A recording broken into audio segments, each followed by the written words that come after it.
Hi, I'm Duran and this is my first Sunday results wrap up from 2014. So we kicked off 2014 with its first major fight on Friday the 3rd of January from Minneapolis, Minnesota in an IBF super featherweight title fight between champion Argenis Mendez and challenger RANCES Barthelemy.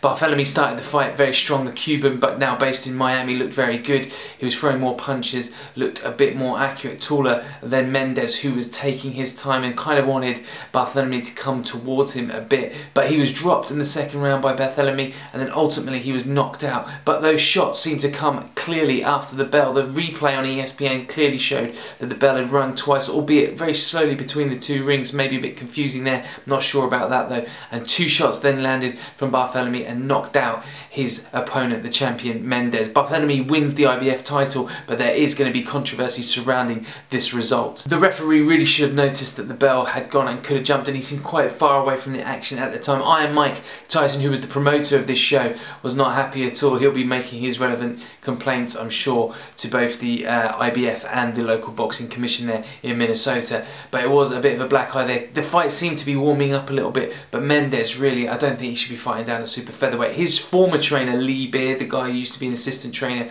for Ricky Hatton over here based in the UK, but does have a stepson who's based out in Las Vegas, called Adrian Gonzalez, who hasn't quite caught on as a pro just yet. But Lee Beard, a former martial arts coach turned boxing coach, been working with a number of guys, including Juan Guzman, who was in the corner for Mendes at the fight on Friday. Beard didn't corner Mendes for this fight this time due to, according to his Twitter, politics. And I think that may be down to the weight thing. Beard has gone on record in the past saying that Mendes is quite big for 130 and should be moving up, looking at 135, 140 even. But he drained himself quite clearly at the weigh and he looked pretty skeletal there on the scales. And maybe he shouldn't have been fighting at such a low weight. He's a very sort of tall, lean, almost awkward looking guy, Mendes, and probably his best weight is not 130. But that's not to take anything away from the new champ Barthelemy, apart from the fact he hit those shots after the bell. Can't really blame it on him because he was in the motion of throwing the punch. The referee maybe should have stepped in. And you know, when you're in the heat of the moment, you don't necessarily hear that bell, especially with that sort of delay between it. Could have been mistaken the first one. All happened so quickly as well. But Mendes, well, he's going to have to rebuild from there. I mean, he wasn't the best world titleist in the world, but he does have some good attributes. And Barthelemy, well, he looked pretty good, and I think he could go on to be quite a decent super featherweight. And there's some other big fights for him out there at super feather. There was a draw on the undercard by local favourite Caleb Trio against Aussie Duran. Aussie Duran, some of you may remember, stopped Jamie Moore all those years ago. I think it was about, well, probably even 10 years ago. I don't know if it was quite that long ago. But they battled to a draw. Duran, you know, doing a bit of the old shoulder rolling like some of these other guys like to.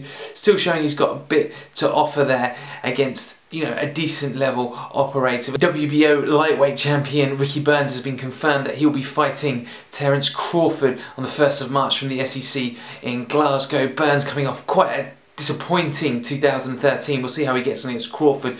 Guy's only been pro since 2008. Nice boxer, good stylist, and I think he could give Burns some problems, especially considering that Burns is coming back from a jaw dislocation or a broken jaw. I mean, who knows how well that's healed? Only Ricky will know when he starts sparring for that fight. And really, I mean, you know, it's a bit of a risk. And Crawford, you know, mandatory challenger there, good opportunity for him. Burns, I think since the move to Matchroom, you know, that's not the cause of this, but you know, since that point, he's had a few fights where he's not looked great. And I mean, Beltran, the draw against Gonzalez, he looked like he was behind on the cards there. So I mean, he really needs a big fight, you know, a big performance in this fight, sorry, in March, to really show that he is worthy of that world champion status. Because a lot of people thinking Beltran deserved that win. You know, I was one of those people that was disappointed that Beltran didn't get the win. And we would like to have seen that rematch, but Burns v Crawford, that's going to be an interesting one, March the 1st from Glasgow. Hard punching WBO light heavyweight champion Sergey Kovalev from Russia. Looks like he's going to be back out in the first couple of weeks in March. His manager's been talking about trying to get fights with the likes of Adonis Stevenson, but Stevenson doesn't look like he's going to be fighting till May, June time, so Kovalev could have a ticking over fight, perhaps in his native Russia. It would be good to see him back in action, and let's hope that him and Stevenson can clash later on in the year. Kovalev's also said that he would like to take on Hopkins. That's not likely. Hopkins fights on Showtime. They're looking at a Hopkins versus Shumenov fight on Showtime according to Richard Schaefer. So we could see Kovalev, Stevenson, and then a little bit of, I don't know, dead air for the rest of the year between the two of them, because if they can't make a deal happen between the HBO fights and the Showtime fights, that would really sort of petition in the light heavyweight division. Angel Memo Heredia, you know, a strength and conditioning coach that you may know from Juan Marquez, also a guy that was sort of indicted in some sort of PED usage and then went and worked for the Anti-Doping Association to try and kick out PEDs. Well, he doesn't work with Marquez recently. You'll know him as the strength and conditioning guy. He said he's going to be working with Roy Jones Jr. for a big fight this year. I mean, Roy Jones, there ain't no big fights for you because no one's going to touch Roy Jones, you know, in a big fight. You know, he's been talking about fighting in Russia, etc. But it's all just a bit, I don't know, cynical at this stage. I don't know why Heredia wants to work with Jones. I don't know why Jones is still fighting, you know, all for personal reasons. Bit of a shame that's all happening, but a little bit of news there. So that pretty much concludes my first results wrap up of 2014. Not a lot to talk about this week, only a couple of fights, and of course it's early in the year, but there'll be plenty more to come in 2014, so stay tuned to the channel, youtube.com/secondsout. Don't forget to subscribe, don't forget to like, share and comment on this video, and I will see you next time. But in the meantime, stay safe, fight fans, have a great opening to 2014. I'll see you next week on the Sunday results wrap up with me, Dylan Cox.